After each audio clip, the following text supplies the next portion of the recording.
Welcome back to the Roadside Rescue YouTube channel. I'm Ernest, and we're here on today's episode getting this Jeep project underway. If you didn't see at the end of another video I did recently, I kind of introduced this Jeep. It's an '88 Jeep Wagoneer.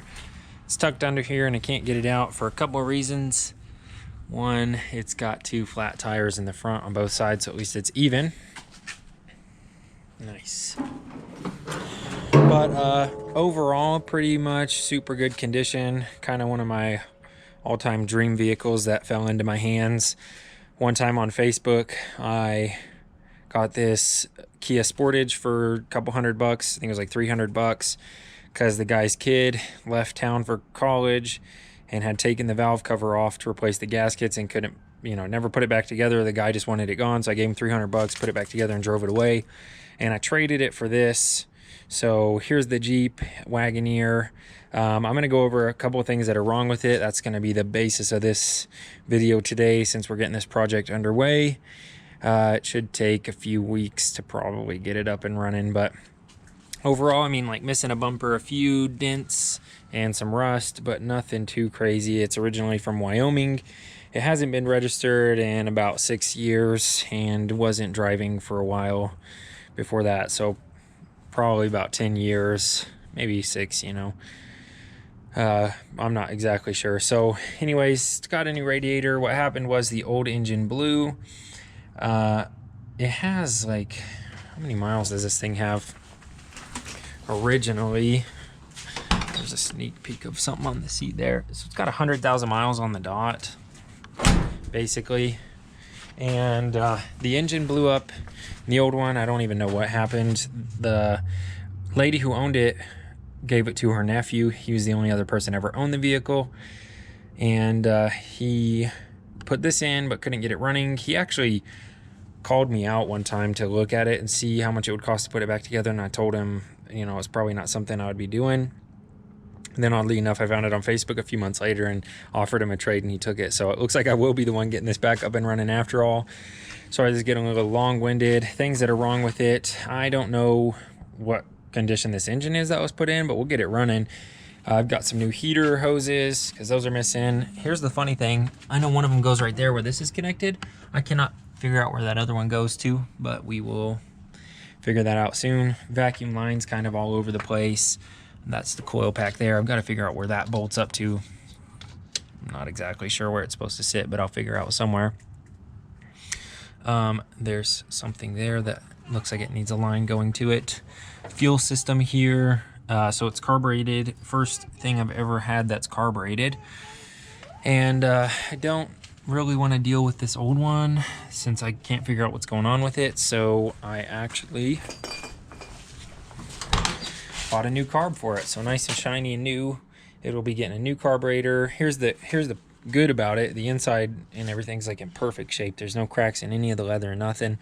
A few random things out of place, like the wood panel piece right here, but I can probably track down all that stuff.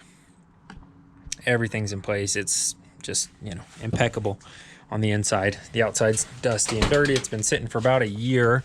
I got it over a year ago, and it had some parts stored in the back of it, which I don't appreciate, but there was at least some cardboard down. So whatever. Yeah, that's that. Rear bumper's here. And there's the gas tank down there, if you see it, and the straps. So I've got to put the fuel tank in. There was a fuel pickup that goes in the tank, not an actual pump. The pump is external. So there was a new one of those that came with it. I put that in there. So I've got to run fuel lines. I've got a few filters up here, but I don't know what kind of condition those are in. Obviously they're new, but they've been sitting around for a while, so I may just get new ones since they're not expensive. Missing some belts on the front. Here's the front drive shaft. Oh, and here's this that came out of it. I don't know where it goes. Just kidding, that's a joke. It's funny because it's a Subaru head gasket, and those always have issues. Yeah, it's got the old air cleaner box, but it's also got this Edelbrock air cleaner, so I'll probably just put this back on. As far as I'm aware, that's it. It's got to get the fuel system put back together. It needs a battery. The front wheel drive axle, I think that's what I was down here rambling on about a minute ago until I got distracted by the head gasket. So I've got some new UV joints because the yeah, these little caps aren't pushed in quite how they're supposed to be. So we'll put that on, and I think that's about it. There's a few random things that aren't plugged up. The AC compressor wasn't plugged up, so I don't know if the AC is going to work, but it has AC. There's like this thing missing right there. Got to figure out what wire goes to that. Probably that blue one there for that heater core, whatever that electrical connection's for. And yeah, I think that's it. I'm running through everything in my head. The headliner's drooping, but it's gonna need basically, I think, front tires, a battery. I've got that new carb, a little bit of fuel system stuff going on, and it should be ready to fire up. There's this as well. Maybe that's how they always used to be, but I don't like that very much. But whatever. And I'll put all new fluids in it and everything. I've got a radiator cap. And that's you know, just a rundown of everything that I know as of right now that's wrong with the Jeep. Eventually, maybe I'll like completely fix everything up, but I'm trying to get it running right now. It'll probably be a few weeks before it is running. So this is just kind of the first look at what needs to be done.